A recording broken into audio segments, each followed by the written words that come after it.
Hi, I'm the ghost of notorious Portuguese neurologist António Egas Moniz, the inventor of the lobotomy. It's come to my attention that, in recent days, lobotomies have fallen out of fashion for some reason. That's why I escaped from hell, to make this video proving that scrambling your brain tissue with an ice pick is not only helpful, but very profitable. Now you might be thinking, why do I, an elderly Portuguese man, look like a 20-something-year-old Asian dude with mild scoliosis? Well, sadly, this is just what all ghosts look like.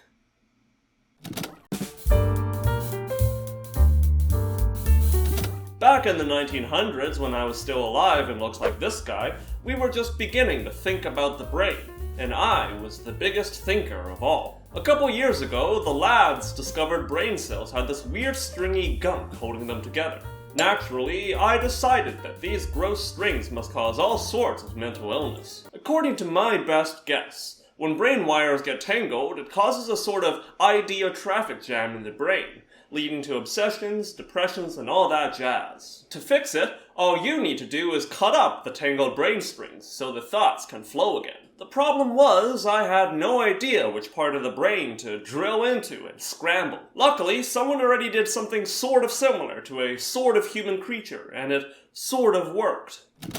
This creature was Becky, a female chimpanzee with anger issues. Becky became enraged when doing specific tasks, and howled in anger whenever she made a mistake, which honestly, who doesn't? To remedy this, the lads cut open her skull and removed the frontal lobes of her brain.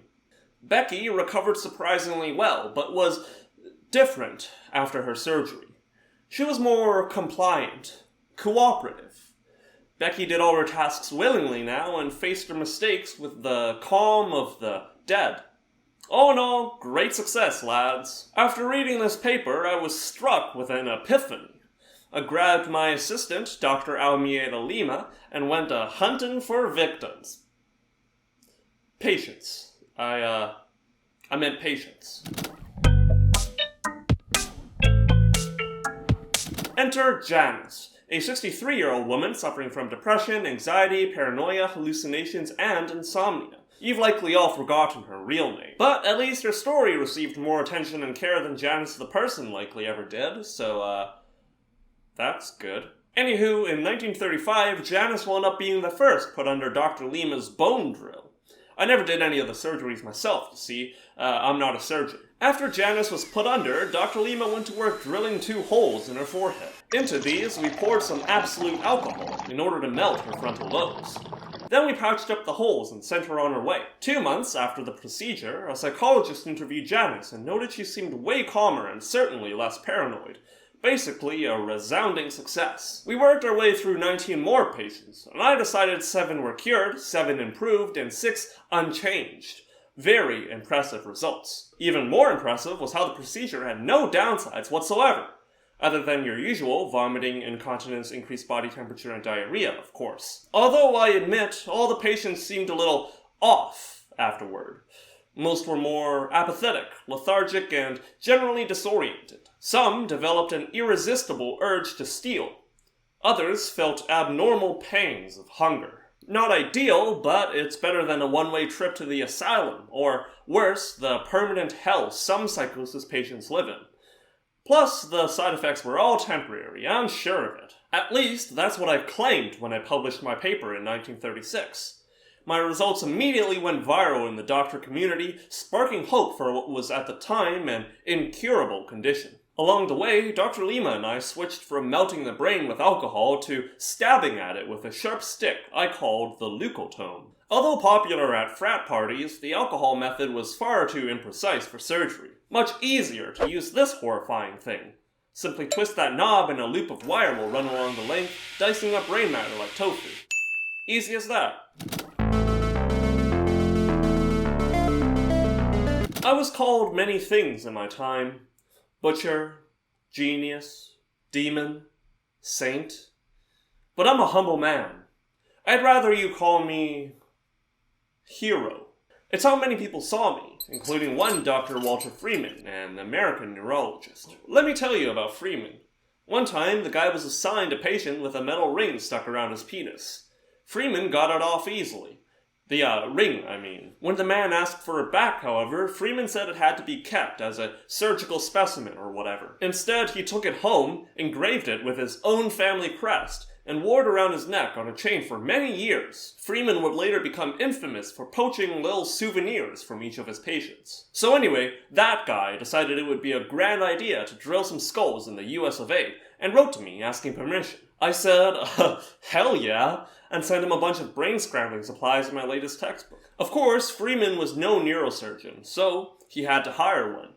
Enter Dr. James Watts, accomplished doctor person and Freeman's future right-hand man. Together, they'll make it big in the USA.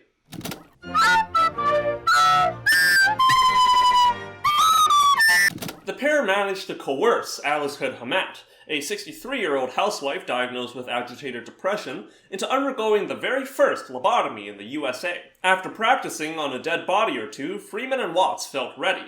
Their patient, however, was having second thoughts. Hamat withdrew her permission the night before the surgery, saying she didn't want them shaving her head. Freeman promised he wouldn't shave her head, but the woman kept saying no. The men decided this meant she was totally into it, and dragged her, kicking and screaming, to the operating table. She struggled as they pumped her full of sleeping drugs, fought until the heavy, warm sea of anesthesia swallowed her whole.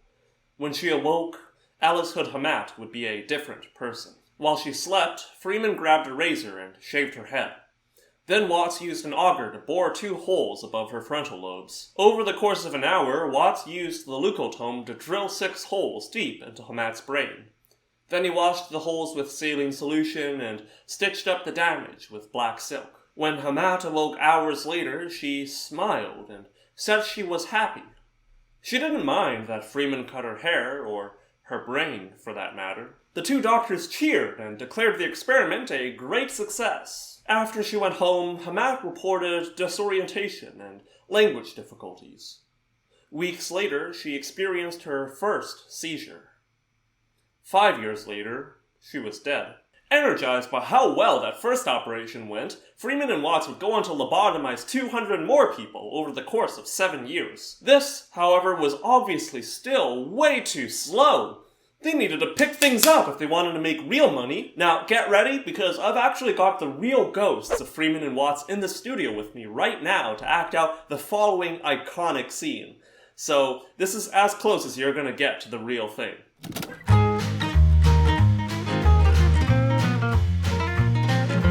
Say, Watts, I've been, thinking now. No, I'm afraid so, old friend. I've been thinking about the skull drilling gimmick we're doing right now. It's so boring. That is technically true. I say, an idea just came upon me. To the kitchen.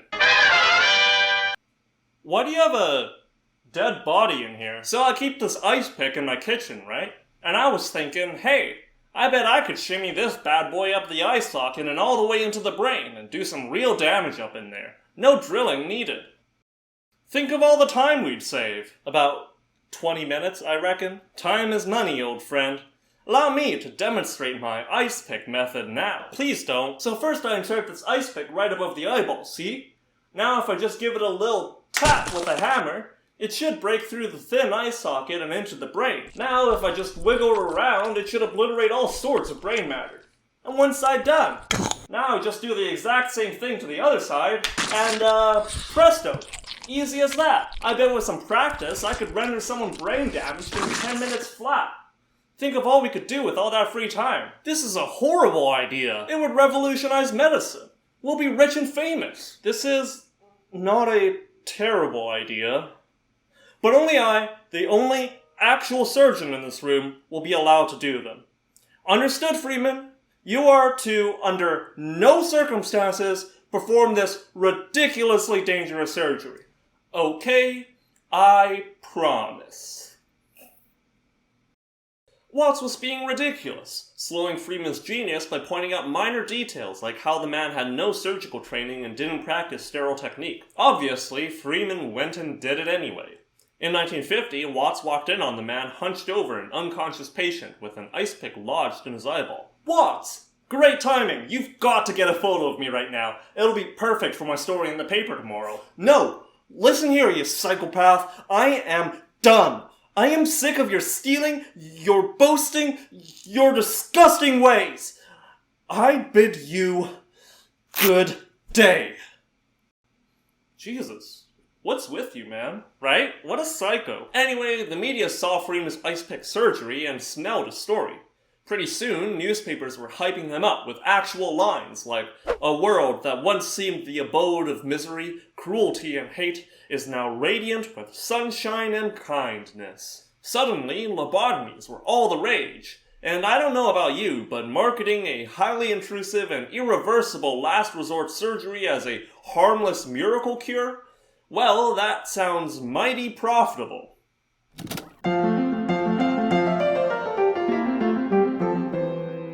Freeman charged about $200 per lobotomy, about $4,000 in today's money. Now, in his prime, Freeman would sometimes churn out hundreds of 10-minute lobotomies every day. The man literally trolled the countryside in a colorful van, handing out brain damage like it was candy and raking in 6 figures a day. Now, lobotomies can actually do a lot of good as a last resort surgery, but the man was handing them out for anything from a mild headache to, in the case of a 12-year-old boy, staying up too late and daydreaming. By the way, that 12-year-old would live long enough to be featured on NPR. While he didn't remember the lobotomy and his parents would never bring it up, the boy grew up feeling like something was missing from his soul. But I digress. Hopefully by this point I've convinced you how useful and incredibly profitable lobotomies are. If, for whatever reason, you're still not convinced, allow me to share with you the most useful and the most profitable lobotomy there ever was.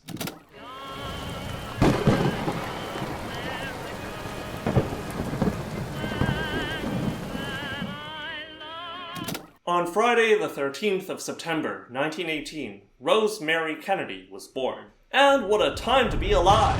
War was raging across Europe, and a deadly pandemic was clogging up hospitals in a freak mishmash of catastrophes that will never happen again. Unfortunately, a nearby outbreak of the Spanish flu meant nobody was there to help deliver the baby. In response, the nurse ordered Mom to cross her legs and hold it in until a doctor got there. By the time the doc finally arrived, 2 hours later, the baby's brain was starved of oxygen and starting to die. The doctor delivered her to the world and pronounced her a healthy baby girl. And she was! She was perfectly healthy and loving and vivacious and other synonyms, but her parents, Joe and Rose Kennedy, suspected something was horribly wrong. Rosemary was late to key stages in development, like crawling and learning to walk. Even more humiliating for her parents, the girl's younger siblings, John, Ted, and Robert, learned fast and soon outstripped Rosie, as they called her. Now, to give you some context, at the time there was this thing called the eugenics movement that was all the rage. It is basically the belief that anyone seen as inferior, basically anyone who wasn't rich, white, or able-bodied, were the way they were because of bad genes and therefore should not be allowed to breed. Rosemary's parents did their best to hide their inferior daughter from the eyes of civilized society, but there was only so much they could do. Rosemary rebelled against her parents and had embarrassing outbursts. At age 23, Rosie was caught on multiple occasions sneaking out of the convent school where she was being hidden. From these horrible crimes, the nuns decided that Rosie definitely had numerous sexual partners, and told her parents that she'll soon be pregnant and riddled with STDs. Her dad, Joe, was furious. How dare she embarrass the family like that? Right after he got fired from his job, too. All he did was sympathize with the Nazis, and say Britain would lose World War II. Admittedly, not the best look, since he was also the US ambassador to the UK, but Hakuna Matata. Joe needed Rosemary to snap out of her disability ASAP. Lucky for him, a revolutionary new treatment had just been discovered. It was called the lobotomy. In November of 1941, a desperate Joe took Rosemary to the office of doctors Walter Freeman and James W. Watts. Of course, he didn't tell his wife and children beforehand. Too much hassle. Some say Rosemary herself didn't know of her own surgery until she was shaved bald and strapped to the operating table. Rosie was administered a mild tranquilizer, which left her dazed but awake as Freeman and Watts bored 2 holes on either side of her skull. While Watts drilled into her brain, Freeman asked Rosemary to recite the Lord's Prayer and sing God Bless America. When she became incoherent, they stopped. After her surgery, Rosemary was left unable to walk, speak, or hold her urine. Her mental capacity was reduced to that of a 2-year-old. Horrified of what people might think, Joe kept what happened a secret, saying Rosemary had a medical emergency and had to be moved away. Rosemary never came home. She stayed first at a psychiatric hospital, then at a place called St. Coletta's Institute for Backward Youth, where she lived for the rest of her life. Her mother would not visit for 20 years. She never saw her father again. Rosemary's siblings wouldn't discover what happened to their sister until Joe suffered a stroke 20 years later in 1961, and couldn't visit her until his death in 1969. In 2005, Rosemary Kennedy died of natural causes. She was 86.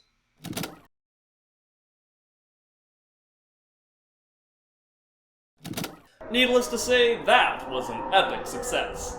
Just think of all the money our boys squeezed from those rich weirdos. If you were wondering if there was ever any justice for Rosemary, the St. Coletta Institute for Backward Youth eventually changed its name to the St. Coletta School for Exceptional Children, so, that's good. Also, apparently Rosemary's story inspired some guy to start the Paralympics, so, that's good.